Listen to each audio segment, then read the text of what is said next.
10 times more harm to you than the original thing that you were going so for. It'll take away your back pain, but it's going to destroy your liver or kidneys in the process and break you down and kill you slowly. Right. So this is the same. There's a theme. There's an underlying theme that goes on with these the games that the ego plays, that the Illuminati and the New World Order, the aliens that are looking to control us. The ones that are not looking to control us, that understand and are caring and benevolent to us, they have a stake in us because consciousness is one system, and they want us to grow our consciousness so that when we grow our consciousness, the stake in it for them is their consciousness grows too. It's just that the fallen ones haven't got there yet. They still are in evolving, and it's all greed, power, control, and greed that have taken. We got a question. I figure we answer them. It's about 12:44. At about 12:50, I want to play the clip from Zecharia Sitchin so people can learn about the Anunnaki. Give the website. We have about 20 videos or so there, so you can do the knowledge, learn all about Zecharia Sitchin and the Anunnaki. I mean, incredible knowledge. It just fascinates me every day. But we have a question from Lady Wolfen Mist. How do the civilization on Mars fit into all this? Well, they sort of, there's the pyramids and the Sphinx on Mars and the faces of Mars. They use Mars as a base, for what I understand, to mine our gold, and they brought it back and forth. So, yes, Mars and the pyramids on Mars.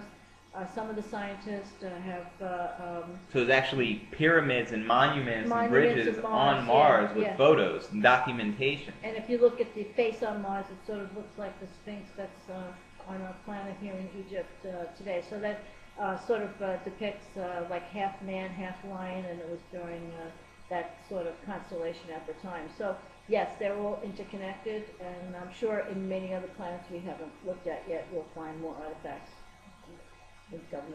Without a doubt. And it's not just Mars. I mean, you got stuff, there's monuments and pyramids on the moon, and probably all the planets, there's civilization, if not from us and us putting stuff there, from other races or maybe the Anunnaki, but there is life out of the world. In school, we're brought up to believe we're the most intelligent beings.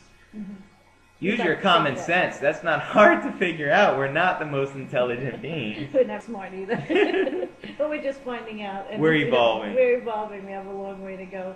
But there's, even in our own solar system, there are many different races. I believe one of the scientists said that he was in touch with 57 different races. Right. So. And to think we're all come from the same it's just, to me, ignorance. I mean, you got African American, Asian, and Caucasian, completely different similarities. And if you study the scientists or the Human Genome Project and the ones that really know about this stuff, there's just no way that we're all connected to the same people. But we were brought here from different intelligent life forms, and we happen to all evolve here together on Earth. But that drives me crazy too. People, have no idea. And there are some people, I was just talking to just people in my own family, and I'm just saying, it's just look at the evidence and, do the research, and they don't want to. They just think. It's easier to turn the other cheek and go along with the rest of the... They just want to believe the way the world is the way it is right now, as imperfect as it is. And, that's fine. They still have, a lot of work to do, but I said I'm going to be the first one to go over there and say, I told you so. I'm going to love it that day. Yeah. Hopefully if that day doesn't come where it's a disaster, but I believe we're going to wake up and transform before they can actually take over our planet.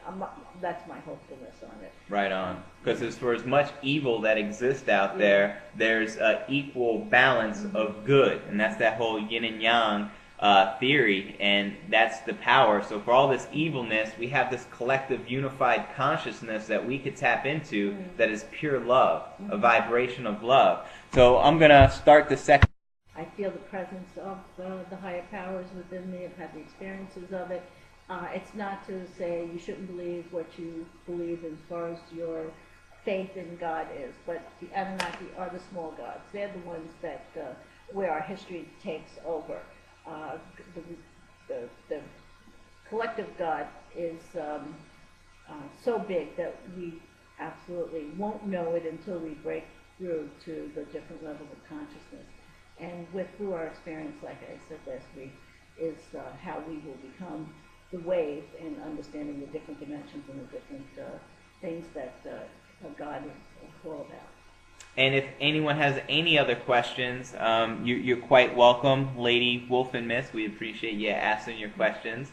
If there's any other questions, we'd love to address them. If not, I just want to thank you all for tuning in to Esoteric Cosmos. Be sure to hit up the website, esotericcosmos.com. And we created the Anunnaki page. I just made it last night, so it's fresh, brand new material. The website link for that is esotericcosmos.com/Anunnaki.html. And you spell Anunnaki, ANUNNAKI.html. So that's esotericcosmos.com/Anunnaki.html. You can watch all of Zecharia Sitchin's wonderful work that he put out there. I want to thank you for joining us. Let's see.